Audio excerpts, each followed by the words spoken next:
I hope you guys remember the episode where we talked about deal advancement. That's when we were having the conversation about what does closing mean, and we were looking at two ideas around closing, where people pretty much think that closing is where you make the big ask, where you show up and you ask for hundreds of thousands of naira. Whether you are a wedding planner or whether you're selling real estate or whatever it is that you do, you just show up and you basically just ask for the money. You know, that whole always be closing mentality.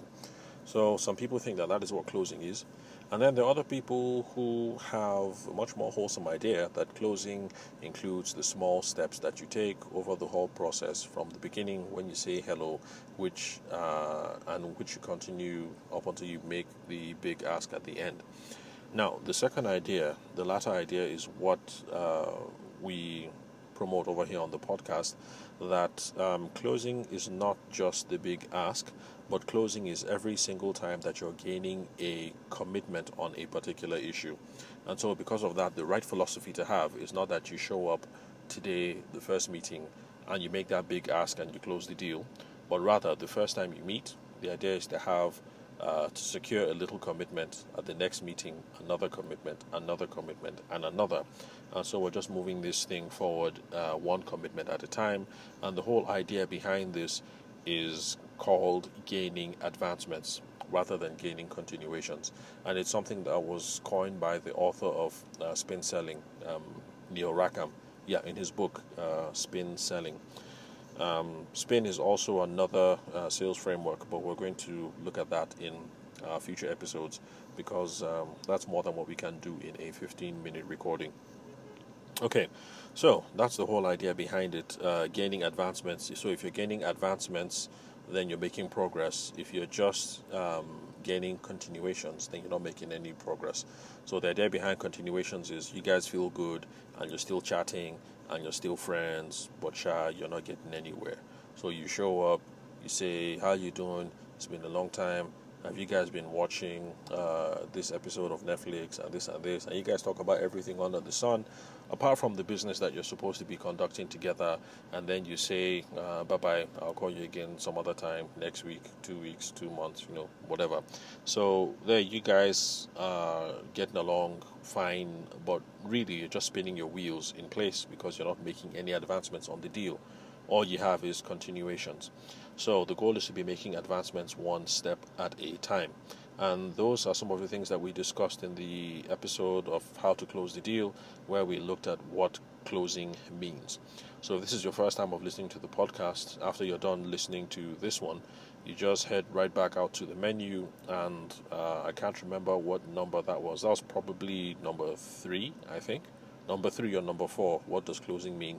So you listen to that, and then you will get exposed to some of these ideas in greater detail.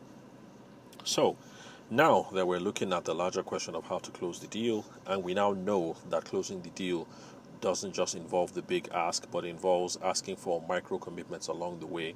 So you meet them at the bridal fair.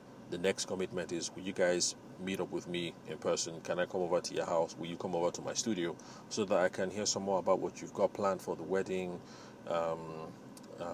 So that's the next commitment that you can get if they're meeting you at the bridal fair. If you secure that, that is good. You've made progress. And then at the next meeting, if you get them to talk a lot about what it is that they have planned, but you're not comfortable talking about money, then you want to come back with a couple of options. That can be your next commitment, that, okay, I've heard, and these are the 3 main ideas I would like you to try out. So before, I'll need about a day or 2. Let me talk to the team, put together some numbers, and then we can discuss price. Are you guys okay with that? They say yes. Okay, so can we meet Friday morning at 10 a.m., same place? And they say okay. Then that is also another advancement. So that's the philosophy that we ought to adopt. One small commitment each time to move the process forward.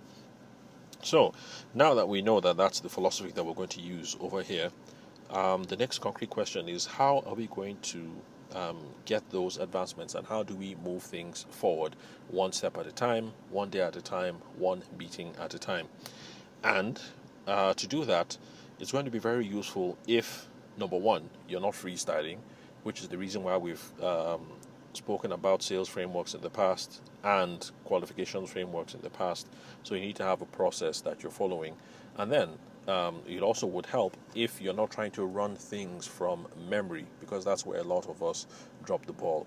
We're running things from memory, but the thing is, if you're speaking with only one client for the year, memory works. By the time you start speaking with 3 or 4 people, you're going to forget things. Okay, I spoke to Miss Okedengbe. Maybe I spoke to her last week, and then I think I spoke to Bimpe's mother last week as well. So who did I say I was going to meet with at 10 o'clock? Things now start getting messy because you spoke to both of them last week. You're not sure who you committed to meeting with this week or what the agenda is. So you can't run things from memory, and you can't be freestyling, and that is where the idea of a CRM comes in. And a CRM is called, it's an acronym again, that's short for Customer Relationship Management. Some people say Customer Relationship Management, some people say Client Relationship Management.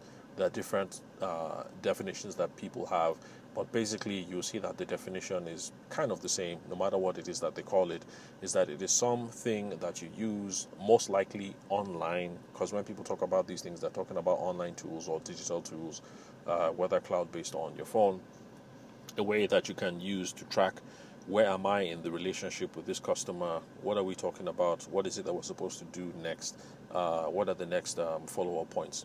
So it would help if you have a CRM to help you moving this process along. Now, this is just a primer so that you know what it is that we're going to discuss in the next couple of episodes, that we're going to be looking at CRMs and how we can use that to advance the deal and to keep track of the deal. I will answer one question though. Does it have to be something tech-based? Does it have to be fancy? Does it have to be expensive? And the answer is no, depending on your industry and the level of sophistication. But you will find that if you're a regular person, wedding planner, wedding photographer, lawyer, accountant, I don't know, maybe even brain surgeon, it doesn't have to be anything fancy.